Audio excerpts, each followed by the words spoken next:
Previously, on Wish You Were Here. She lights it. Smoke spirals around Aria. She feels a rising apprehension. The stranger erupts into violent coughs, the smoke clearly affecting him. His face grimaces in distress, and he stumbles, collapsing near the settee. A golden encased object slips from his pocket, clattering ominously at her feet. Every muscle in Aria's body goes rigid. Her gaze fixed on the very pen she's been tirelessly seeking. She stands frozen as he desperately gestures toward the smoldering sage.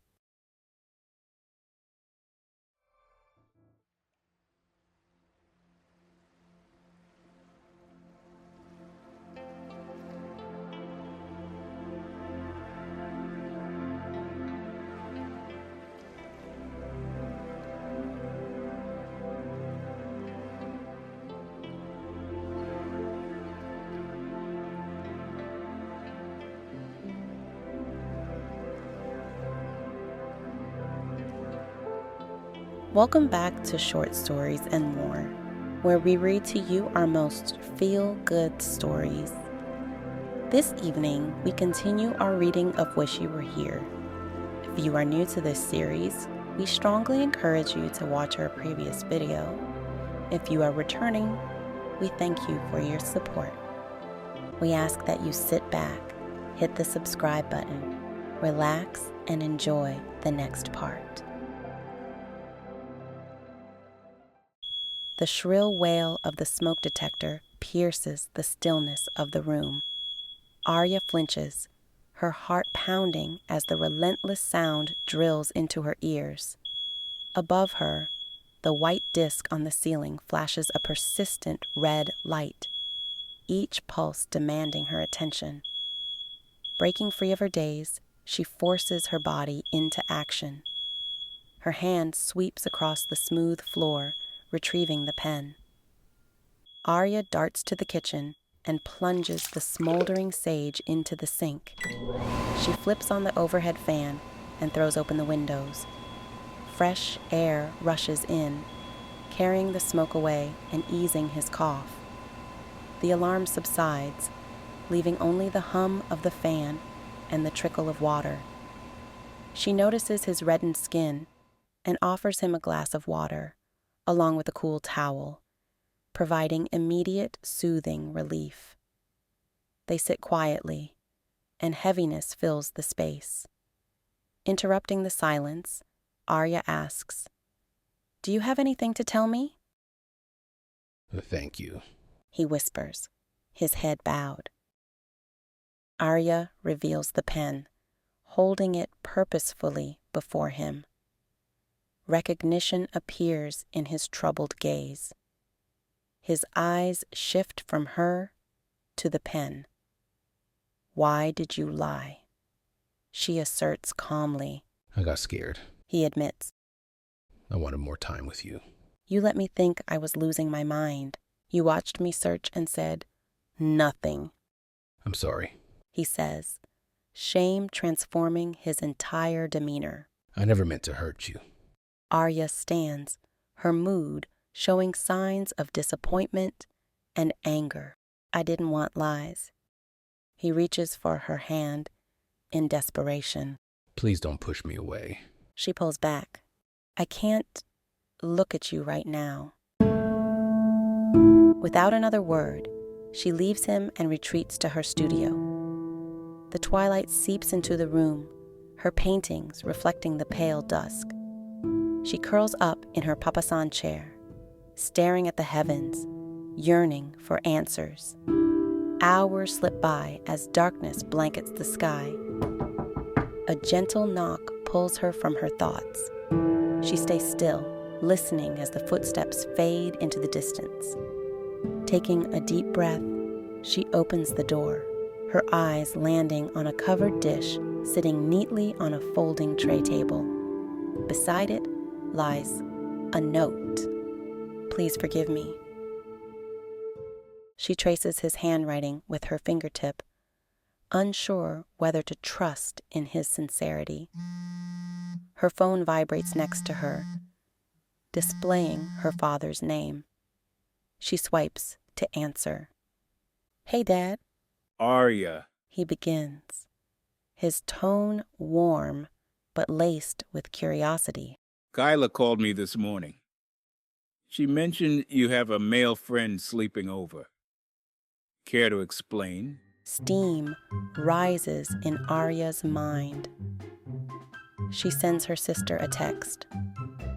A side-eye emoji, a rat emoji, and in bold caps, stitches.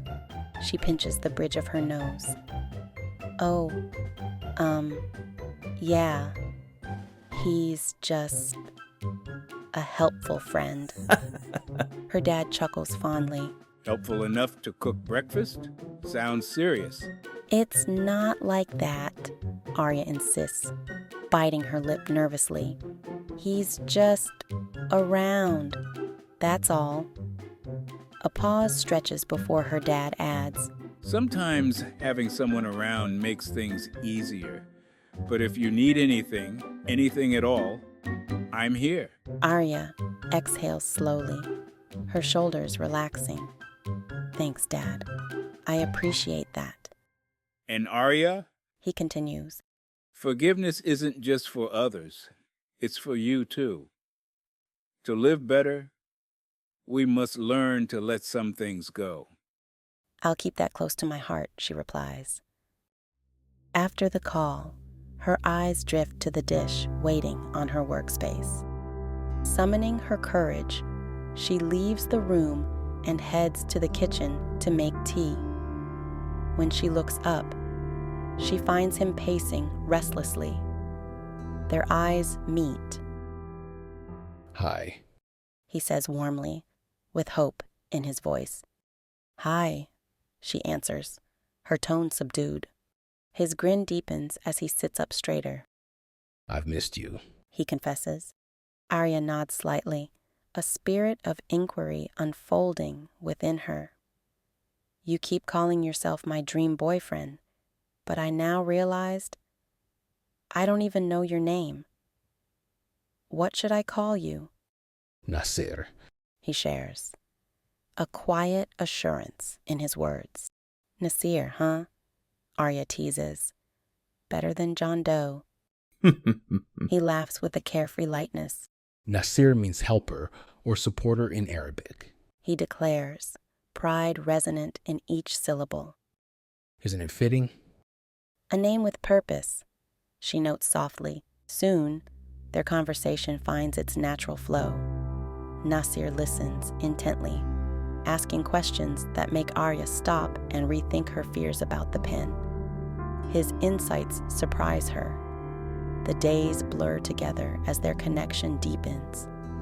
Aria finds herself drawn to his calming presence. Yet, a subtle doubt still lingers. She wonders if she's only seeing what she wants to see in him, or avoiding what's really there.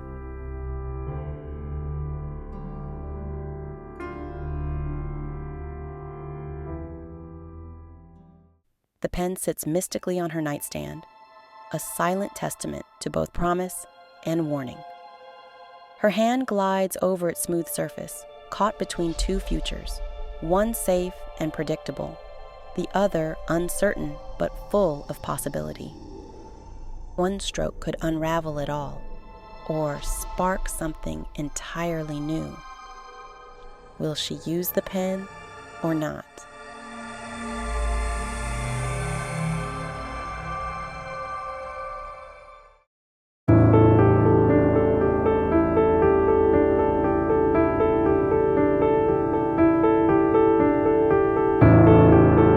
We hope you enjoyed the fourth part of our series. Next week, we wrap up this story with the finale of our first series, Wish You Were Here. What do you think will happen? What will Aria decide to do with the pen? Is Nasir hiding anything else? We hope you tune in to find out. Leave us your thoughts, and until we read again, stay cozy.